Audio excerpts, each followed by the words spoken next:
Neste vídeo vou partilhar contigo informação baseada num artigo científico recente publicado na revista World Psychiatry, uma das revistas mais respeitadas na área da saúde mental. Este artigo faz uma revisão abrangente sobre o transtorno de personalidade borderline, abordando temas como diagnóstico, tratamentos, eficácia das psicoterapias e algumas das principais controvérsias atuais.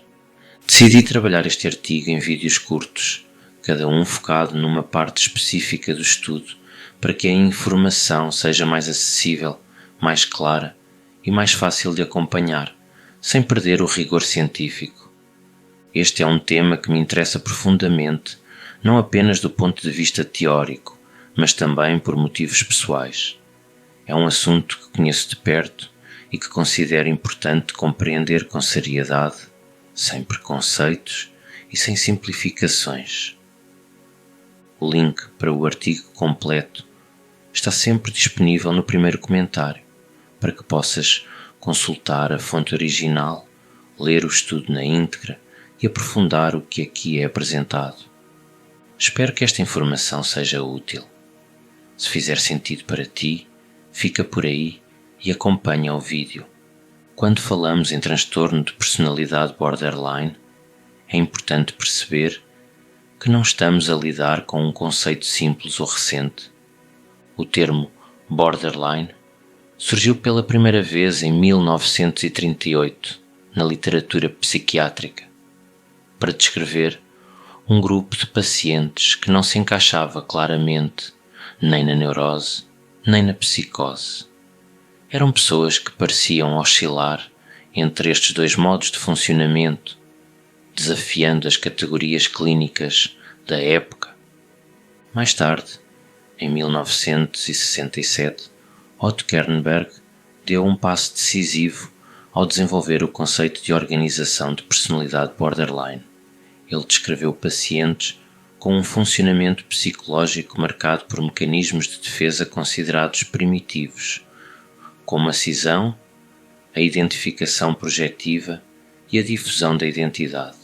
Isto traduz-se, na prática, em dificuldades profundas na forma como a pessoa se percebe a si própria, como percebe os outros e como se relaciona, muitas vezes alternando entre visões extremas de tudo bom e tudo mau.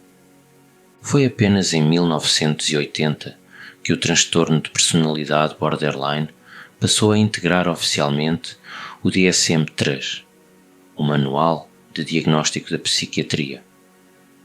Esse diagnóstico resultou da convergência entre a investigação empírica de autores como Gunderson e o modelo teórico de Kernberg, incorporando características como instabilidade emocional intensa, impulsividade, sentimentos crónicos de vazio e relações interpessoais profundamente instáveis.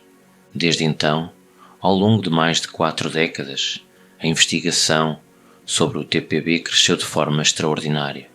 Estudou-se a sua base genética, a neurobiologia, as alterações na estrutura e no funcionamento cerebral, a evolução ao longo do tempo, o prognóstico, as comorbilidades, bem como a eficácia de tratamentos farmacológicos e psicoterapêuticos. Apesar disso, o TPB continua a ser um diagnóstico marcado por controvérsia.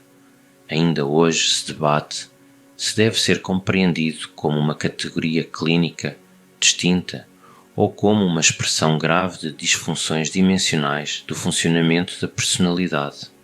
Esta discussão não é meramente teórica, porque tem implicações diretas na forma como se diagnostica e se trata. No campo da farmacoterapia, essa complexidade torna-se particularmente evidente.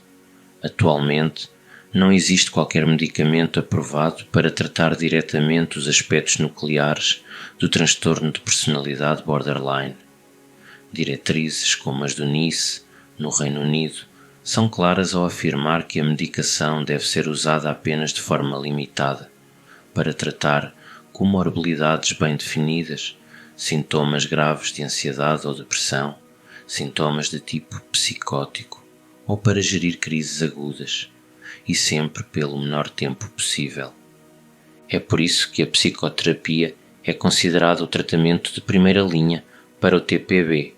Diversas abordagens demonstraram eficácia em ensaios clínicos randomizados.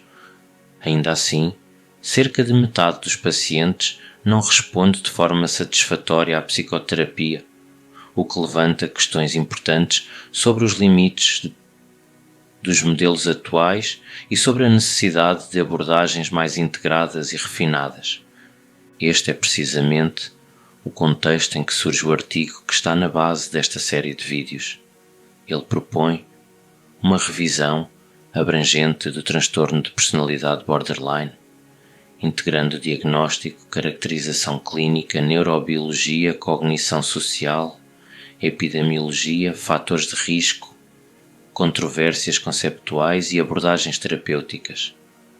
Ao longo desta série, vou explorar estas diferentes dimensões, uma a uma, com base neste estudo, para ajudar a compreender melhor uma condição complexa, frequentemente mal entendida e muitas vezes envolta em preconceito.